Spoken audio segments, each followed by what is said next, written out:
may kaibigan sa munisipyo. Ibinigay niya ang aking resume sa mayor ng bayan ng Mabini. Kinausap niya ako. Sabi niya, sige, tanggap ka na. Dito ka sa Office of the Mayor ng Tataypan. Isang beses, bigla akong sinabihan ng asawa ng mayor ng Mabini, si Attorney Jervo Luistro, punta ka sa law office. Pumunta ako doon. Hindi ko alam kung ang dapat kong gagawin. Kasi wala naman akong alam sa pagtatrabaho sa law office. Binigyan nila akong trabaho doon, magsulat, pero naka-payroll ako sa munisipyo. Wala akong nagawa kundi sumang-ayon dahil municipal administrator siya ng panahong yon. Naging sekretarya niya ako. Hindi lang ako sekretarya niya, kundi taga-alaga din ako ng mga anak niya. Tumatanggap ang opisina namin ng mga annulment and transfer na wala naman akong kaalam-alam kung paano gawin yun. Tanggap siya ng tanggap. Hanggang kami ay patapunan ng madami. Dahil ang motto niya na panahon yun, kailangan niya ng mga botante ng Mabini. Mga constituent niya yun, kaya kailangan namin gawin anuman ang mangyari.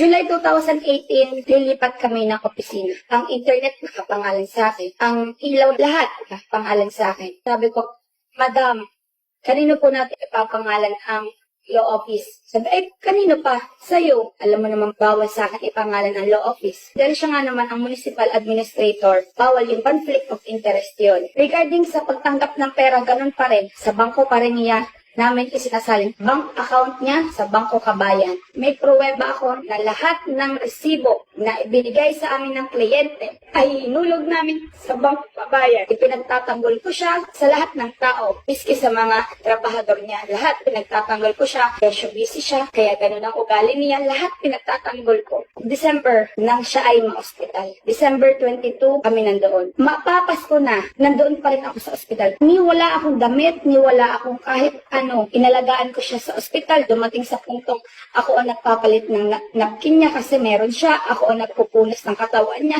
Lahat ng pwedeng gawin ng isang anak sa ina ay ginagawa ko para sa kanya. Ganun pamahal si Mayora nung time na yun. Hindi ko akalaing August 3, hindi ko inaasahan na yun na pala yung kalbaryo ng buhay. Madami nang nagre-reklamo na kaya daw, hindi naayos yung ganito, hindi naayos ang ganyan. Pinatawag ngayon ako ni attorney sa opisina. Laking gulat ko, nandoon lahat ng kliyente. Kliyente ng law office, kliyente, lahat ng kliyente na hindi ko alam ang gagawin niya. Kumbaga ako, iaan niya sa tao para takpan yung pagkakamali. Sinabi mo ito sa harap nila, wala kang alam sa lahat ng transaksyong ginawa nila sa opisina. Sinabi mong salitang yun sa harap ng madaming tao, sa harap kung saan hindi ako makakapagbigay ng dahilan para sa sarili ko.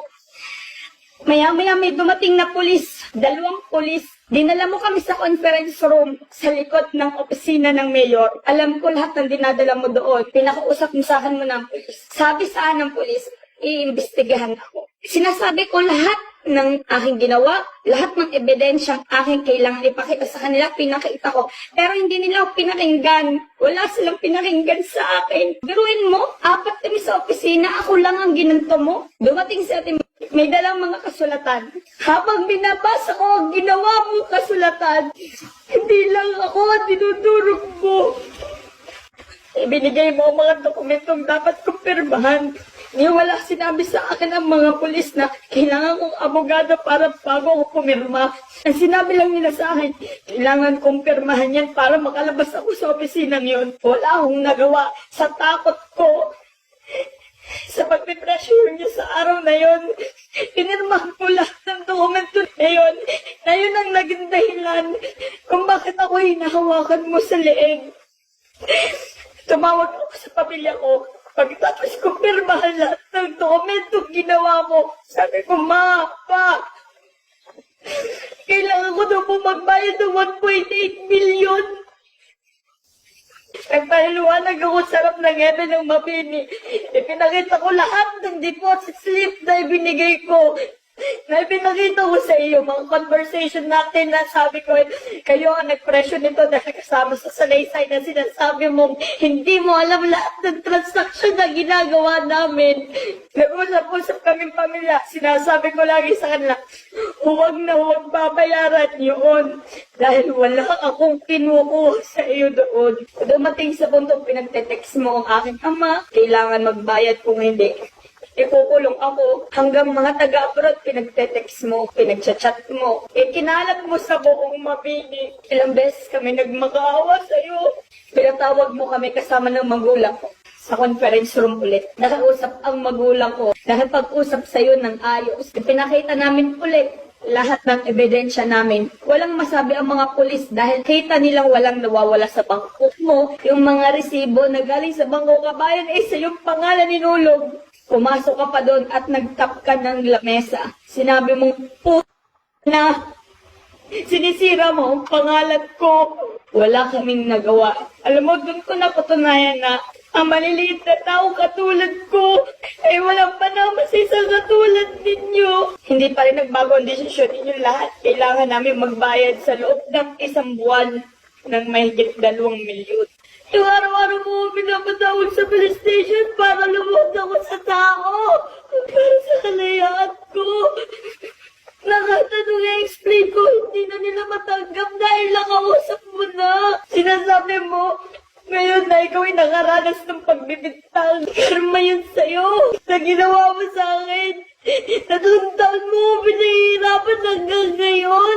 Lumapit ako sa iba't ibang attorney para humingi ng tulong, pero walang gusto tumulong sa akin. Pinapunta mo pa ako ng NBI para lang diyan. Nag-explain din ako sa NBI. Anong sabi sa akin ng NBI? Huwag mong babayaran lahat ng may deposit slip. Pero binayaran namin. Maayos ko ito. Pero yung iniwan mo lamang sa lahat ay hindi mo maibabalik. Ang asawa kong nawala, hindi mo na maibabalik. Ang buhay ng lola ko, hindi mo maibabalik. Sobrang sama mo. Hindi mo alam ang dinanas ng buong pamilya. Lahat, ginawa ko para sa pamilya mo, tinurik kitang ina. Hindi mo alam na gandong ibabalik mo sa akin. Dahil ko kapatid ang mga anak mo. Hindi mga tanong ng itong ginawa mo sa